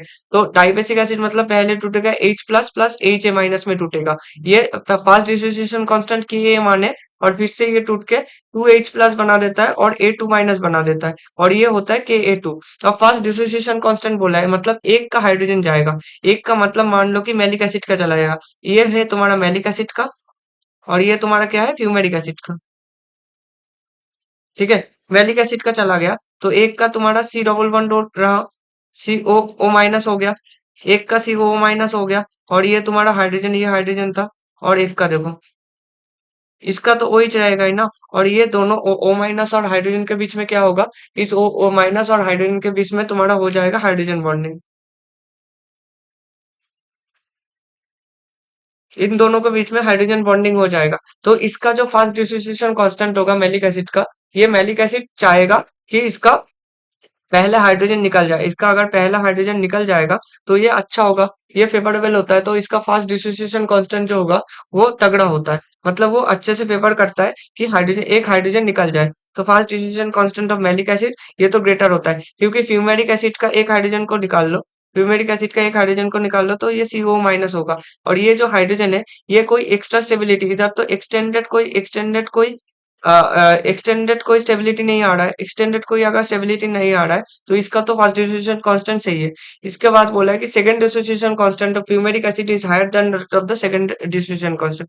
अब दोनों का जब निकल जाए तो दोनों में इधर भी सी डबल ओ माइनस आया, इधर भी सी डबल ओ माइनस आया, दोनों के ऊपर नेगेटिव चार्ज आएगा। अब नेगेटिव नेगेटिव चार्ज से रिपल्शन होगा, तो ये कंपाउंड को बना देगा तब अनस्टेबल, ये अनस्टेबल बना देगा, ये अनस्टेबल बना देगा। तो second dissociation constant of fumaric acid तब, फ्यूमेरिक एसिड में इधर भी सी डबल ओ माइनस रहता है, इधर भी सी डबल ओ माइनस रहता है, तो दोनों तरफ, दोनों ट्रांस की तरफ रहेगा, दोनों ट्रांस की तरफ रहेगा, तो सी डबल ओ माइनस में ज्यादा रिपल्शन नहीं होगा, तो नहीं होगा, तो सेकंड डिसोसिएशन कांस्टेंट का फ्यूमेरिक एसिड का ज्यादा होता है। उसके बाद बोला है सैलिसाइलिक एसिड और बेंजोइक एसिड का। सैलिसाइलिक एसिड मतलब ये OH है और ये COOH है, ये सैलिसाइलिक एसिड है जो कि तुम्हारा राइमर टाइमन रिएक्शन से होता है। और उसके, हाँ, और ये तुम्हारा क्या है? बेंजोइक एसिड, बेंजोइक एसिड मतलब COOH। इसके बोला है कि पीके वैल्यू। अब देखो तुम्हें अच्छे से पता है कि OH जब रहेगा, इसका जब कार्बोक्सिलिक एसिड से एक हाइड्रोजन को तुम रिमूव कर दोगे तो ये तुम्हारा CO माइनस आएगा, और ये CO माइनस OH के वजह से ये तुम्हारा हाइड्रोजन बॉन्डिंग होगा, इधर हाइड्रोजन बॉन्डिंग से स्टेबिलिटी बढ़ेगा। तो इसका किसका स्टेबिलिटी बढ़ रहा है? इसका कॉन्जुगेट बेस का स्टेबिलिटी बढ़ रहा है। इसका अगर कॉन्जुगेट बेस का स्टेबिलिटी बढ़ेगा तो ये अच्छे से एसिडिटी शो करेगा। इसका एसिडिटी, इसका Ka ज्यादा होगा, मतलब एसिडिटी शो करेगा। इसका अगर Ka ज्यादा हो तो इसका पीके क्या होगा? इसका पीके कम होगा। तो सैलिसाइलिक एसिड का जो पीके होता है ये कम होता है, ठीक है। इसके बाद pK of aniline is lower that of orthotoluidine. Orthotoluidine मतलब ये NH2 है, एनिलीन है, उसके बगल में अगर मिथाइल ग्रुप हो, और इसका एनिलीन मतलब सिंपली NH2 होता है, बेंजीन रिंग के ऊपर NH2 ग्रुप होता है, ठीक है। अब तुम्हें अच्छे से पता है कि एक होता है formula SIP rule. SIP rule मतलब स्टेरिक इनिबिशन इन प्रोटोनेशन। तो स्टेरिक इनिबिशन इन प्रोटोनेशन हमें क्या बताता है? अगर कोई इलेक्ट्रॉन डोनेटिंग ग्रुप हो, जैसे कि OH हो या फिर NH2 हो, और उसके बगल में अगर तुम ऑर्थो पोजीशन में कोई बल्कि ग्रुप लगा दो, ऐसा नहीं कि कोई लेस बल्कि ग्रुप, अगर थोड़ा सा अच्छा खासा बल्कि ग्रुप या फिर मतलब मिथाइल के करीब करीब अगर बल्कि ग्रुप लगाते जाओगे, मतलब ऐसे हाइड्रोजन फ्लोरीन नहीं, वो अलग रूल होता है, मतलब उसके लिए अलग कुछ आ जाता है। हाइड्रोजन तो नहीं कर पाएगा, मगर कोई बल्कि ग्रुप लगा दो तो उसका क्या हो जाता है, उसका बेसिसिटी डिक्रीज हो जाता है, उसका बेसिसिटी डिक्रीज होगा। तो ये जो तुम्हारा ऑर्थोटोल्यूडिन है, ऑर्थोटोल्यूडिन का बेसिसिटी क्या होगा, बेसिसिटी डिक्रीज होगा। मतलब तुम्हारा केबी उसका क्या है, उसका केबी तुम्हारा कम होगा। उसका केबी अगर कम होगा तो इसका पीकेबी क्या होगा, हाई होगा। ये पीकेबी हाई किसके लिए होगा, ऑर्थोटोल्यूडिन के लिए। ऑर्थोटोल्यूडिन के लिए इसका पीकेबी हाई होगा, मतलब pKb of aniline is lower. तो ये तो करेक्ट स्टेटमेंट है। तो इसका फिफ्थ का जो करेक्ट स्टेटमेंट आ रहा है, ये आ रहा है ए बी एंड डी। ठीक है, ए बी एंड डी इसका करेक्ट स्टेटमेंट होगा। फिफ्थ क्वेश्चन हो गया। इसके बाद चलते नेक्स्ट क्वेश्चन पे। नेक्स्ट क्वेश्चन में बोला है कि the enthalpies of neutralization of a weak acid H A and H B by sodium hydroxide are -6900 calorie per equivalent. And ये जो क्वेश्चन है ना, ये numerical answer type based question है। ठीक है। एंड और तुम्हारा तो जो कि एच ए वीक एसिड है, एच ए जो कि है तुम्हारा वीक एसिड, ये किस में डिसोसिएट होता है, ये डिसोसिएट होता है H प्लस और ए माइनस में। ठीक है। और एक तुम्हारा वीक एसिड है एच बी, जो किस में डिसोसिएट होगा, H प्लस में डिसोसिएट होगा और बी माइनस में। और इसके लिए लगता है -6900 कैलोरी पर इक्विवेलेंट। और इसके लिए क्या लगता है, 2900 कैलोरी पर इक्विवेलेंट। ठीक है। अब बोला है कि when one equivalent of sodium hydroxide is added to a solution containing one equivalent of H है, और इसका मान लो कि one equivalent दिया है और इसका भी one equivalent दिया है। तो और total enthalpy change, enthalpy change कितना है, एंथैल्पी चेंज तुम्हारा है -3900 तुम्हारा कैलोरी है। टोटल -3900 कैलोरी है। तो मान लो कि तुम्हारा जो सोडियम हाइड्रोक्साइड है, सोडियम हाइड्रोक्साइड कितना है, एक इक्विवेलेंट। तो एक इक्विवेलेंट में से थोड़ा सा मान लो कि एक्स इक्विवेलेंट न्यूट्रलाइजेस, एक एक्स इक्विवेलेंट किसको न्यूट्रलाइज करेगा, न्यूट्रलाइजेस एच वीक एसिड। मतलब एच से जितने भी प्रोटॉन निकलेगा उसको सोडियम हाइड्रोक्साइड का वन इक्विवेलेंट में से एक्स इक्विवेलेंट न्यूट्रलाइज करेगा। और क्या है तुम्हारा मान लो कि एच बी का जो है उसका वाई इक्विवेलेंट इसका न्यूट्रलाइज करता है।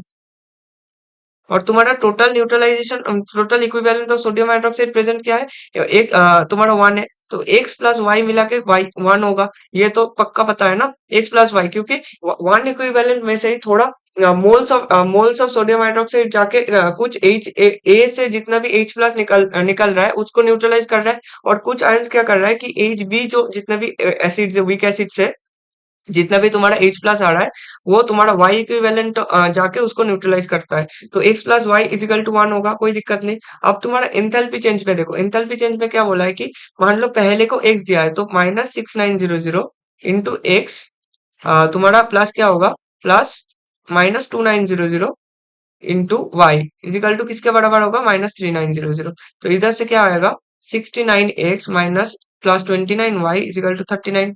ये स्टेटमेंट है। और तुम्हारा x plus Y equal to one है, तो x equal to one minus Y होगा। तो x के जगह क्या पुट कर दो, वन माइनस वाई।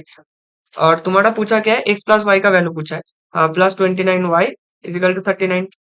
तो तुम्हारा ये 69 है ना, तो 69 -69y plus 29y is equal to 39।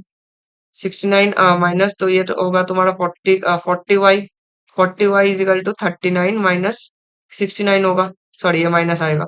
हाँ, तो ये आ रहा है y इजिकल टू 3/4 आ रहा है। y इजिकल टू 3/4 आएगा तो x इजिकल टू 1/4 आएगा। और तुम्हें पूछा है कि x प्लस वाई का वैल्यू पूछा है, तो x प्लस वाई का वैल्यू कितना होगा, x प्लस वाई का वैल्यू तुम्हारा आ रहा है 1। तो x प्लस वाई का जो करेक्ट वैल्यू आ रहा है वो आ रहा है 1। ठीक है। सॉरी, एक second, sorry sorry sorry sorry, इधर रेशियो बोला है ना, तो अगर रेशियो बोला है, जस्ट अ मिनट, हाँ, एक्स इज टू वाई का रेशियो बोला है। अगर एक्स इज टू वाई का रेशियो बोला है तो एक्स इज टू वाई का 1:4/3:4, तो इसका रेशियो आता है 1:3। और एक्स प्लस वाई बोला है, तो एक्स प्लस वाई कितना आएगा, सॉरी, एक्स प्लस वाई आएगा तुम्हारा 1+3 इजिकल टू 4। और ये एक्स मतलब बड़ा वाला एक्स है, ये रेशियो को डिनोट कर रहा है। ठीक है। एक्स प्लस 1+3, इसका करेक्ट ऑप्शन होगा फोर्थ, 4। ठीक है।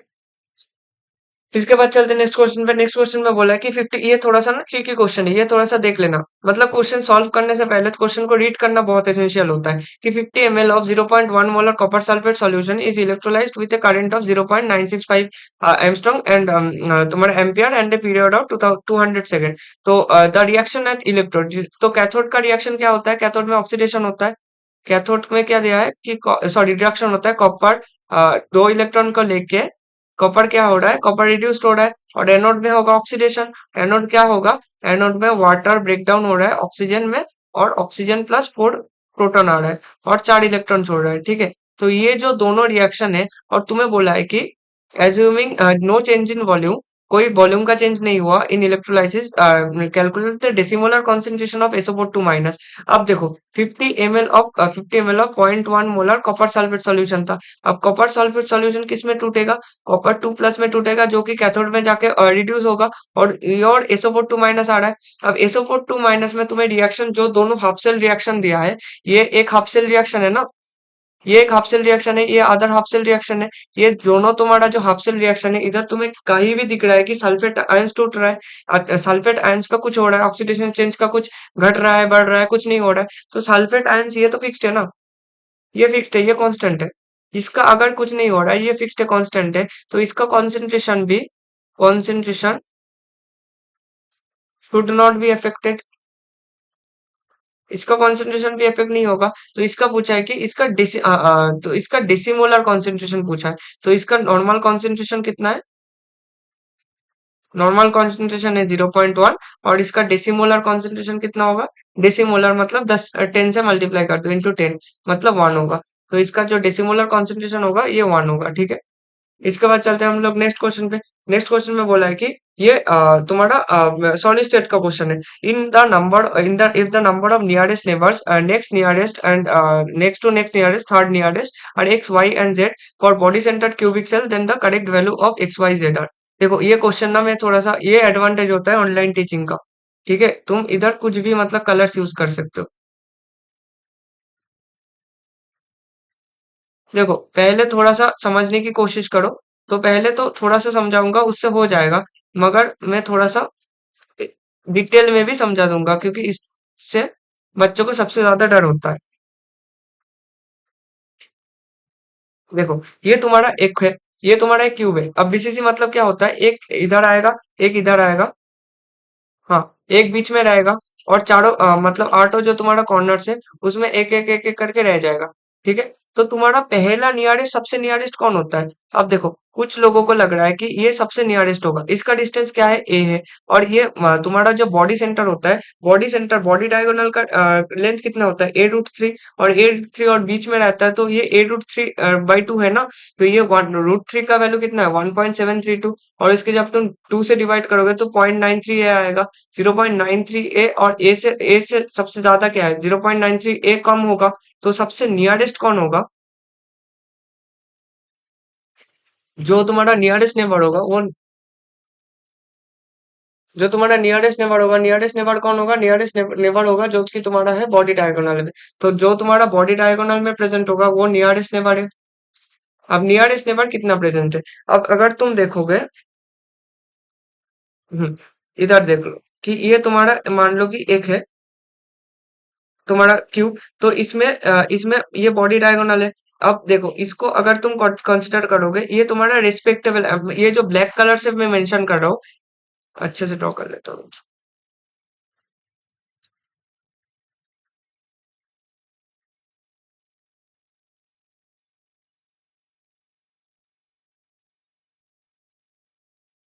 हाँ, ये जो तुम्हारा है ना, ये इसके रिस्पेक्ट में हम लोग कैलकुलेट करेंगे। इसके रिस्पेक्ट में इधर तुम्हारा एक बॉडी डायगोनल आ रहा है, एक तुम्हारा बॉडी सेंटर एटम आ रहा है। अब देखो इस क्यूब के बगल में भी, ये क्यूब तो एक पार्ट है ना, एक इस क्यूब के नीचे, इस साइड वाला लेफ्ट में जो क्यूब आएगा, इसका भी एक बॉडी सेंटर होगा। इसके बगल में, इसके सामने, ये तो चारों डायरेक्शन से है ना, तो ये चारों डायरेक्शन से कवर्ड है। तो इसके इस साइड भी एक body diagonal, body centre atom होगा। इसका एक साइड में भी बॉडी सेंटर क्यूब होगा। अब जैसे इसका नीचे है, इसके ऊपर में भी इधर एक आएगा, इधर एक आएगा, इधर एक आएगा, इधर एक आएगा। ठीक है, इसका अगर इधर एक आएगा, और इसको तुम कैसे लिखोगे? इस चारों को, और ये चारों को अगर तुम ज्वाइन कर लोगे ना, इस इसको ज्वाइन कर लोगे तो देखो उसके बीच में एक बॉडी सेंटर आ रहा है। तो सीधी बात है, एक बॉडी सेंटर में जो प्रेजेंट है ना, उससे रिस्पेक्ट में काउंट कर लो। उसके रिस्पेक्ट में अगर काउंट करोगे तो नियरेस्ट नेबर कितना आ रहा है, 8 आ रहा है। इसके बाद बोल रहे हैं कि सेकंड नियरेस्ट कितना है। सेकंड नियरेस्ट में बोला कि इसको दिखाते हैं हम लोग, पिंक से दिखा लेते हैं। और सेकंड नियरेस्ट कौन होगा, ए में ए वाला होगा, मतलब जो कि ए डिस्टेंस पे प्रेजेंट है। अब देखो ए डिस्टेंस में कौन कौन प्रेजेंट होगा, इसको देख लो। अब ए डिस्टेंस में मतलब इधर एक प्रेजेंट है, इधर एक प्रेजेंट है। या फिर इसमें छोटे में ही दिखा लेता हूँ, इसमें होगा नहीं।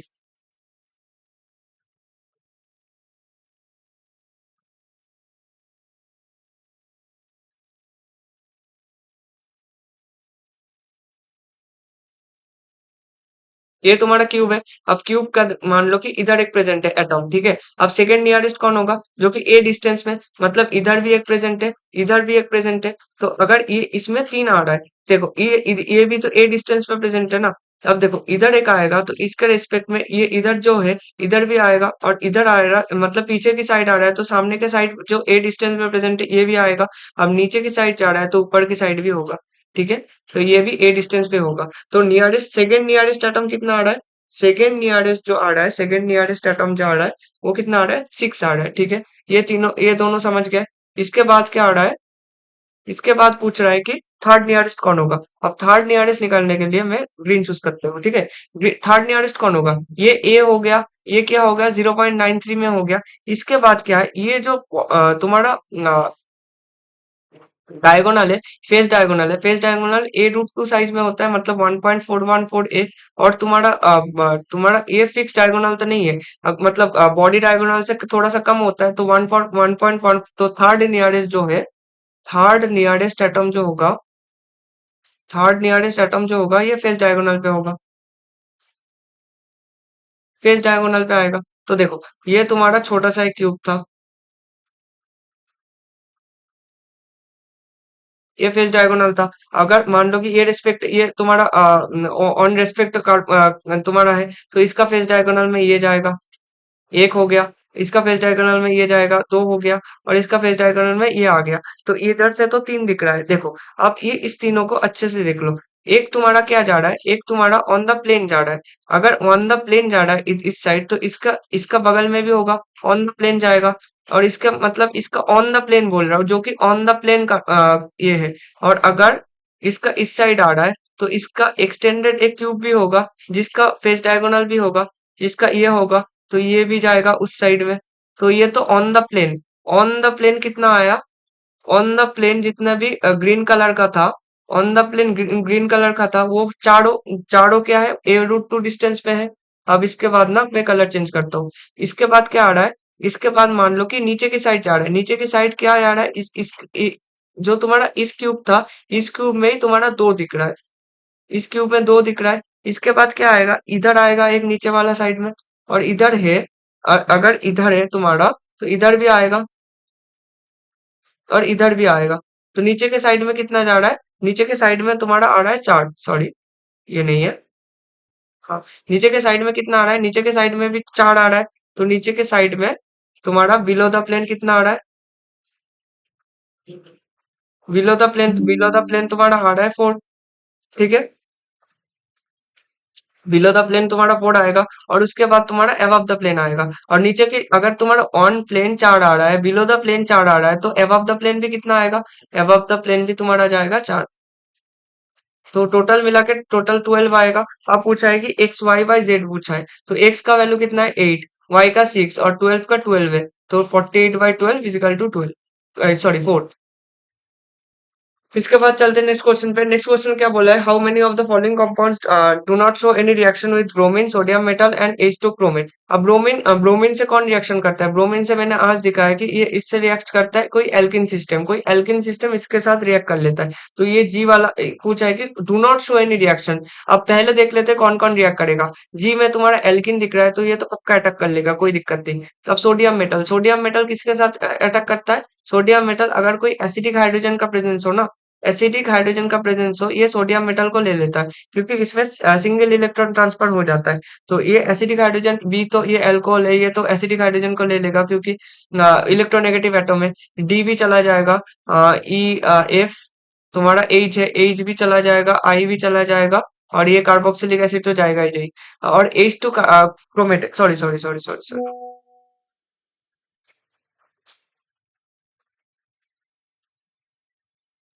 तुम्हारा ये एसिडिक हाइड्रोजन को पकड़ेगा। एसिडिक हाइड्रोजन मतलब इधर तुम्हारा सिर्फ कार्बोक्सिलिक एसिड दिख रहा है, तो जे ऑप्शन तो पक्का मतलब नहीं होगा, ये रिएक्ट कर लेगा। और ये जी ऑप्शन मतलब जी जो एल्किन है, ये एल्किन तो ब्रोमीन के साथ रिएक्ट कर रहा है। इसके बाद बोला है एच टू क्रोमेट। क्रोमेट किसके साथ रिएक्ट करेगा? क्रोमेट क्रोमेट उसके साथ रिएक्ट करेगा जो कि ऑक्सीडेशन पॉसिबल हो, क्योंकि ये क्या है, स्ट्रॉन्ग ऑक्सीडाइजिंग एजेंट है। स्ट्रॉन्ग ऑक्सीडाइजिंग एजेंट है, ये क्या है तुम्हारा? स्ट्रॉन्ग ऑक्सीडाइजिंग एजेंट है। अगर तुम्हारा स्ट्रॉन्ग ऑक्सीडाइजिंग एजेंट है तो तुम ये क्या करेगा, ये अल्कोहल को ऑक्सीडाइज करके तुम्हारा एल्डिहाइड बना देगा या फिर कीटोन में बना देगा, कन्वर्ट कर देगा।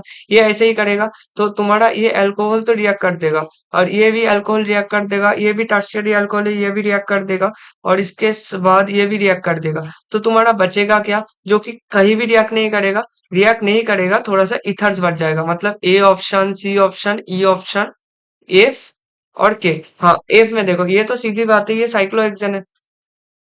ये साइक्लोहेक्सेन है, इसके साथ इसके पास तो कोई एसिडिक हाइड्रोजन का प्रेजेंस भी नहीं है, इसके साथ कोई ब्रोमीन भी, इसके साथ सोडियम मेटल भी रिएक्ट नहीं करेगा, ठीक है। कोई विगोरस कंडीशन नहीं दिया है। अगर विगोरस कंडीशन का बात होता है तो वो अलग बात आता है, ठीक है। तो फोर्थ का जो करेक्ट ऑप्शन आएगा, हाउ मेनी आएगा, तो 5 है, ठीक है। इसका करेक्ट ऑप्शन 5 है, ए सी ई एफ एंड के। इसके बाद लास्ट क्वेश्चन में चल लेते हैं। लास्ट क्वेश्चन में बोला है कि नंबर ऑफ काइडल सेंटर्स प्रेजेंट इन पेनिसिलिन है। पेनिसिलिन में कितना काइडल सेंटर प्रेजेंट है? पेनिसिलिन का स्ट्रक्चर पहले ड्रॉ कर लेते हैं, RCONH। इसके बाद क्या आता है? इसके बाद एक 4 मेंबर रिंग आता है, ये नाइट्रोजन प्रेजेंस है, इधर एक ये है, और इधर एक 5th मेंबर रिंग है। 5th मेंबर रिंग के इधर मिथाइल सेंटर है, और इधर तुम्हारा क्या है? Carboxylic acid centre. ये तुम्हारा पेनिसिलिन का स्ट्रक्चर है, पेनिसिलिन का स्ट्रक्चर है, ठीक है। अब पेनिसिलिन में कितना तुम्हारा काइडल सेंटर प्रेजेंस है? काइडल सेंटर प्रेजेंस अगर मैं बोलूं तो ये तुम्हारा एक काइडल सेंटर है, ये तुम्हारा एक काइडल सेंटर है, और ये तुम्हारा एक काइडल सेंटर है। तो इतना तुम्हारा काइडल सेंटर का प्रेजेंस है। तो ये टोटल काइडल काइडल सेंटर कितना प्रेजेंस है? 3, ठीक है। तो तो जो वीडियो तो आज का जो मॉक टेस्ट था, ये मॉक टेस्ट मतलब थोड़ा सा क्वेश्चंस स्टैंडर्ड लेवल का ही था, मतलब थोड़ा सा इजी क्वेश्चन ही था। मतलब पहले वाला से तो बहुत अच्छा, मतलब फर्स्ट जो मॉक टेस्ट था वो सबसे ज्यादा बेहतरीन था मेरे हिसाब से, according to me. Mock test number 3 थोड़ा सा स्टैंडर्ड लेवल का ही था। तो अ, मतलब हाँ जी, एडवांस के पहले मैं और ट्राई करूंगा कि जितना ज्यादा मॉक टेस्ट हो सके। ये आज 16th है। आज 16th को एक आ रहा है। मैं ट्राई करूंगा कि 17th को भी एक आ जाए। मेरा पूरा कोशिश रहेगा कि 17th को भी मैं एक डाल दूंगा। और मतलब टोटल 5-7 मॉक टेस्ट तो अभी दे दूंगा, और उसके बाद में छोटा छोटा मॉक टेस्ट भी मतलब थोड़ा सा, अगर इतना लंबा वीडियो, अगर 1 घंटा 10 मिनट, 1 घंटा 15 मिनट का वीडियो नहीं आ रहा है, तो मैं थोड़ा सा ब्रेक डाउन करके 20 मिनट्स 25 मिनट्स का भी दे दूंगा, अगर पॉसिबल हो तो। तो देखो, अब तुम्हारे पास लगभग 30 डेज बचा है। 30 डेज में ना अपने नोट्स को अच्छे से रिवाइज कर लो, ठीक है। नोट्स को अच्छे से रिवाइज कर लो। देखो, अब अभी कुछ नहीं है कि मतलब कोई एकेडमी का अच्छा नोट्स आ रहा है, कोई दूसरे एकेडमी का अच्छा नोट्स आ रहा है, ये सब मत छोड़ो। अब स्टैंडर्ड बुक्स जो बोलता है ना, कि सब लोग बोल देते हैं कि स्टैंडर्ड बुक, अब स्टैंडर्ड बुक्स का क्वेश्चन कितना कर लोगे? कितना सारा स्टैंडर्ड बुक्स है। मैं अभी 100 प्लस का केमिस्ट्री का ही बोल दूंगा, 100 प्लस स्टैंडर्ड बुक्स का नाम। तो वो करने का टाइम नहीं है। वो करने से कुछ नहीं, मतलब वो तुम करके खत्म नहीं कर पाओगे, सीधी बात है। तो कोई, तुम जो भी एकेडमी में पढ़ते हो या फिर सेल्फ स्टडी करते हो या फिर यूट्यूब में पढ़ते हो, यूट्यूब में लाखों वीडियोस है, मतलब हजार हजार वीडियोस है जो कि पढ़े हैं, जो कि स्टैंडर्ड क्वेश्चन सॉल्व कराते हैं। तो यूट्यूब में आओ, यूट्यूब में एक वीडियो में जो कि तुम्हारा स्टैंडर्ड बुक से ढूंढने में तुम्हें 10 दिन लग रहा है, वो तुम्हें 30 मिनट्स, 40 मिनट्स, 50 मिनट्स या फिर 1 घंटे में वो प्रोवाइड हो रहा है। तो यूट्यूब का सही इस्तेमाल करो और फायदा ले लो इसका, सीधी सीधी बात है। अब 30 डेज में तुम क्या करोगे? जो तुम्हारा नोट्स है उसको अच्छे से रिवाइज कर लो, उसको अच्छे से रिवाइज करोगे, क्योंकि तुम्हें इतने दिन से, इतना मेहनत से तुमने जो नोट्स बनाया ना, उसके ऊपर भरोसे रखो, क्योंकि उसके ऊपर जो तुम्हारा मतलब जो तुम लिखे हो ना, जब तुम एग्जाम में कुछ याद करोगे ना, तो वो होता क्या है कि तुम मान लो कि एक पर्टिकुलर एक वीटिक रिएक्शन, अब वीटिक रिएक्शन का जब तुम याद करोगे तो वीटिक रिएक्शन में क्या होगा, तुम जिस पेज पे लिखे हो ना वीटिक रिएक्शन अपने नोट्स पे अच्छे से, तो वो पेज तुम्हें याद आता है कि इस रिएक्शन पे मैंने R1 R2 ऐसा कुछ लिखा था, ये बीटेन फॉर्म होता है, उसके बाद ऑक्सीजन फॉर्म होता है, ऐसे ऐसे चलते हैं वीटिक रिएक्शन। तो वो तुम्हें पूरा पेंसिल का स्ट्रक्चर या फिर पेन का स्ट्रक्चर, वो फिर जिस पेन का कलर से तुम लिखे तो वो थोड़ा सा याद आता है। तो तुम अच्छे से ना अपना नोट्स को थोड़ा सा भरोसा रखो, और सबसे ज्यादा इंपॉर्टेंट के खुद के अंदर कॉन्फिडेंस रखना। अगर तुम खुद के अंदर कॉन्फिडेंस रखोगे ना, वो सबसे ज्यादा इंपॉर्टेंट होता है। वो कॉन्फिडेंस के और वो कॉन्फिडेंस और वो नोट्स, वो जो तुमने नोट्स बनाया खुद के हाथों से, वो तुम्हें दिमाग में इफेक्ट होगा। और सीधी बात है, जितने तुम्हारे मेंस में आए ना, वो बहुत अच्छे से देखो, मेंस और एडवांस बहुत अलग होता है। एडवांस में अपना स्किल्स नेसेसिटी होता है, अपना ताकत लगाओ, अपना कॉन्सेप्ट को, मतलब जितने भी तुम चीजें सीखे हो ना, वो सारे सब कुछ अप्लाई कर दो। थोड़ा क्वेश्चंस, ऐसे तो कोई क्वेश्चन नहीं आएगा जो 1 सेकंड में सॉल्व हो जाएगा एडवांस का। थोड़ा सा दिमाग लगाओ, हो जाएगा, कोई दिक्कत नहीं होगा। तो पहले तो ये करो कि अपना कर लो, फिर क्या आओ, फिर मॉक टेस्ट दो। जितना ज्यादा मॉक टेस्ट हो सके, देखो मेरा तो एक छोटा चैनल है, जो भी बड़े बड़े चैनल्स है ना, वो तो अच्छा खासा करा ही रहा है ना, तो उसका भी वीडियोस अच्छे अच्छे से देख लो। मैं कोशिश करूंगा कि जितना ज्यादा मॉक टेस्ट हो सके उतना ज्यादा डिलीवर करने का मैं ट्राई करूंगा, और मतलब मेरे हिसाब से मैं पूरा जितना भी हो सके। तो और तो यही था। और जब तुम मॉक टेस्ट दे रहे हो ना, तो एक क्वेश्चन को तुम अच्छे से रिवाइज, मतलब एक क्वेश्चन को अच्छे से अटेम्प्ट करो। अगर टाइम लग रहा है तो टाइम दो, मतलब उसमें टाइम लगाओ, कोई दिक्कत नहीं। हाँ, जब तुम अलग से टेस्ट दे रहे हो कोई दिक्कत नहीं, जब तुम यूट्यूब पे आके या फिर कहीं, मतलब ऐसे ही दे रहे हो रैंडम टेस्ट, तो उसमें टाइम दो ना। तो उसमें तुम्हारा दिमाग खुलेगा। तुम उस क्वेश्चन को समझने की कोशिश करो कि क्वेश्चन में बोलना क्या चाहता है। अगर 5 मिनट्स लग रहा है, 10 मिनट्स लग रहा है, 15 मिनट लग रहा है, क्वेश्चन को लेके बैठे रहो, मगर क्वेश्चन को करके ही उठो। सीधी बात है। अगर एट लास्ट नहीं हो रहा है तो उसका सॉल्यूशन ढूंढो, उसका सॉल्यूशन देखो, कोई दिक्कत नहीं, मगर क्वेश्चन को अटेम्प्ट करना सीखो, वो सबसे ज्यादा इंपॉर्टेंट होता है। और उसके साथ साथ एनसीईआरटी तो देख ही लो, और रिवीजन तो जितना ज्यादा हो सके पॉसिबल, मतलब एक दिन में तो मिनिमम 5 चैप्टर का रिवीजन तो कर ही लो। मतलब फिजिक्स केमिस्ट्री मैथ्स मिला के, मतलब कोई भी चीज मिला के तुम थोड़ा सा, मतलब इधर उधर जिसका जो मतलब अच्छे से होता है वो थोड़ा सा वो देख लेना। मतलब 5-10 चैप्टर्स तो थोड़ा सा, मतलब रैंडमली शॉर्ट नोट्स बना के किसी भी तरीके से, मतलब थोड़ा सा रिवाइज कर लो। वो रिवीजन बहुत इंपॉर्टेंट होता है। और जितना ज्यादा हो सके, जितना ज्यादा मॉक टेस्ट दोगे, उतना ज्यादा रैंक बूस्ट होगा। सीधा बात है। तो जितना ज्यादा तुम रैंक बूस्ट करना चाहते हो, तो उतना ज्यादा मॉक टेस्ट दो, उतना ज्यादा मॉक टेस्ट देने का फायदा होता है। ठीक है। तो यही था आज के लिए, आज का वीडियो के लिए। और वीडियो अच्छे लगे तो लाइक कर देना, सब्सक्राइब कर देना। तो वो थोड़ा-सा शेयर भी कर देना, तो वीडियो थोड़ा अच्छा लगेगा। मतलब और जितने भी लोग कमेंट करते हैं ना, उसके लिए, मतलब उसके लिए सीधा बात है, थैंक यू। मतलब मेरे लिए वो कमेंट्स बहुत इफेक्टिव रहता है। और वीडियो कंप्लीट कर रहे हो तो डन लिख दो, कुछ भी लिख दो, मुझे थोड़ा-सा अच्छा लगता है। और अगर कोई प्रॉब्लम आया, मतलब इस वीडियो में भी कोई सॉल्यूशन अगर मैंने गलत करा है, तो सीधा बोल दो कमेंट सेक्शन में, मैं उसको सही करके बोल दूंगा। कोई, मुझे कोई शर्म नहीं आता। मैं अगर कुछ चीज गलत पढ़ा रहा हूँ तो मैं ट्राई करूंगा कि अगली बार से वो सही हो जाए। ठीक है। तो और कभी आईआईटी दिल्ली आओ तो सीधा, मतलब मेरे से कांटेक्ट कर लेना, मिल लेंगे। और ये मेरा लास्ट ईयर ही है, मैं भी निकल रहा हूँ आईआईटी दिल्ली से। इस और एक ही मंथ बचा है, तो थोड़ा सा इसलिए एंजॉयमेंट हो रहा है ज्यादा से ज्यादा। मतलब थोड़ा सा पार्टीज वगैरह ये सब कुछ रह रहे हैं, और मतलब कॉन्सर्ट वगैरह तो होता ही रहता है। तो I mean IT IIT Delhi, तो इसलिए थोड़ा सा टाइम मिलना थोड़ा सा मुश्किल हो रहा है। तो आज का वीडियो के लिए इतना ही था, तो थोड़ा सा सपोर्ट कर देना, तो वो भी अच्छा रहेगा। ठीक है, तो मिलते हैं नेक्स्ट वीडियो पे। ओके भाई।